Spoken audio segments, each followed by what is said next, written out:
I spy with my little eye a brand new DJI-powered electric Enduro bike. Let's take a closer look at this. Okay, so I'm just at BikePark Wales and bumped into Andi from Not Another Mountain Bike YouTube channel, and he has got a brand new Teewing pre-release e-Enduro bike, and yes, that is a DJI motor down in there and a high pivot. So had a chat with him, got a few details. There's not much down on the ground because this bike isn't released yet, but let's take a little look at what I think could be one of the best value e-Enduro bikes to hit the UK market in 2026. So let's say details are a little bit sparse, but the key things here, look, a DJI Avinox motor down in there. That is the motor that everybody wants on their bike, and Teewing have got it here with an 800 watt-hour battery down in that down tube. So what are you getting with that? Well, you're getting 120 newton meters of torque, 1000 watts of power, and probably one of the best feeling motors on the market. 42 points of speed measuring down at the rear wheel, loads of sensors in here, and if you've seen our video on the DJI Avinox versus Bosch Performance CX race, you'll know that this is the motor of choice for 2025-2026. So Teewing, they came to market last year with the Turbo Force, which is a trail bike. We talked about it in the video where we looked at the different bikes available with DJI motors, but this is the Teewing Flux. So as you can see, it's a longer travel bike with that high pivot. So we're looking at 170mm in full 29 version, or I believe 178mm if you're running it as a mullet. Little flip chip down there to run it in mullet form, and there is also a geometry flip chip at the bottom of the shock, so you can change the shape a little bit. So what is the point of a high pivot bike if you've not really come across them before? Well, the higher the pivot, the more rearward the initial axle path of the rear wheel is when it hits a bump. So if you've got it pretty flat, you hit a bump, the wheel is trying to move forward into the bump. If you've got a higher pivot, it's moving back out the way in that initial thing, which gives it a super smooth performance over big chunky terrain. And that is why in these longer travel applications, high pivots are, increasingly popular. Okay, so let's have a closer look at the build and how it's going to come out of the box. So obviously you've got the DJI head unit on here, so this is touch screen, really responsive, loads of data on there. It will come with the two controls, but at the moment Andy's just got the one fitted because he's built this up himself. So control on there to change the modes, and then there's another one which would go here, which sort of again changes what goes on the screen, gives you loads of customization on there. Battery down in the down tube, motor down in the middle. So we've got the aforementioned flip chip down here, and we've got another one here. Then we've got really neat, quite a big pulley there for the high pivot, and the chain actually goes through the chainstay, which is quite a nice little touch actually.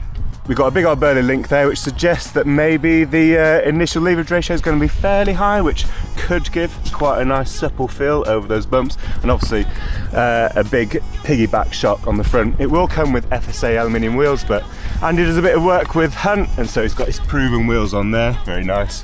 And it's going to come with their own cockpit carbon bar and a stem on there. Andy's got it built up with a Pembrey setup on there, very fancy, nice stuff Andy. Set of Mavens as well. Now the bike will come with double down tyres front and rear, which often brands try and put lighter weight tyres on there to save a bit of weight, but Teewing have realised that this bike is going to be pretty burly, it's going to be hitting some big terrain, and so fitting those double down tyres front and back from stock I think is a great shout. There's going to be two versions available. This is the full 1A, and there's going to be a Pro model as well, so that'll be slightly higher end. When Teewing released the Turbo Force, that was a really good value bike, coming in about €4,500. So I suspect that this Enduro bike is going to be a little bit more expensive. Don't have prices or availability yet, but I reckon this is going to be a pretty high value bike. In terms of build, Andy's telling me that they are going to be Fox forks and shocks, and then we've got a SRAM Eagle 90 drivetrain on there. Not sure what the high spec model is going to come with. Cables obviously go through the frame, keeping the frame nice, clean and tidy all the way through to the rear derailleur down there. It is fully sheathed in there rather than sort of having to fit around the battery and rattle around, so it should be super easy to route those cables through the head tube. Now on the previous one, the Turbo Force, the little rubber cap for the charger apparently was occasionally problematic. On this one, they've got a really nice magnetic snap closure on that. Keeps everything clean, faff free, that ain't going to be opening. That's a nice little touch on there. So I never got to ride the Turbo Force, but one of the criticisms I'd heard about it was that the seat tubes were fairly long and the droppers fairly short. On this one, this is a size large, it's going to be medium large and extra large.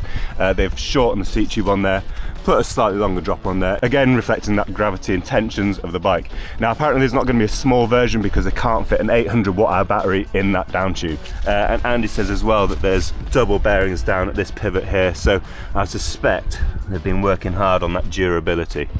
So on the Teewing Turbo Force there was some quite big branding, quite a brash looking bike in some respects. Now Teewing have gone a little bit more subtle with this one, so just a small Teewing logo down there and the Flux One logo just there. Slightly more subtle, but I think actually that's a pretty mean looking bike. I'm into it aesthetically. It's got you know, the high pivot, it's got some clean lines, there's a little triangle up there. I'm pretty into this bike. I think that's a really interesting proposition.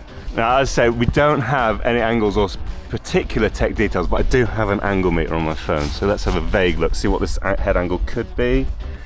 I'm coming in at about 64 degrees on that head angle.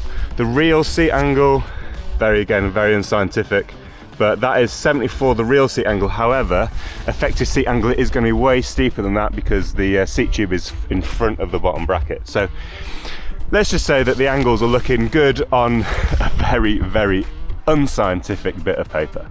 So that's a very quick look at the Flux 1A. Now, at the moment, UK distribution isn't confirmed for next year. However, apparently conversations are in the works. It's going to be a really interesting bike if it does make it to these shores, and if not, I think it might be going via Europe as per the other Teewing. So keep an eye out in 2026 because I reckon this could be a real contender for actually a really solid bike and one that should come in at a really cool price. Let me know what you think about the Teewing down in the comments. Give this video a like, give this channel a subscribe, and if you want to watch a video where we compare the DJI Overnox to the Bosch Performance Line CX Race, click the link on screen now.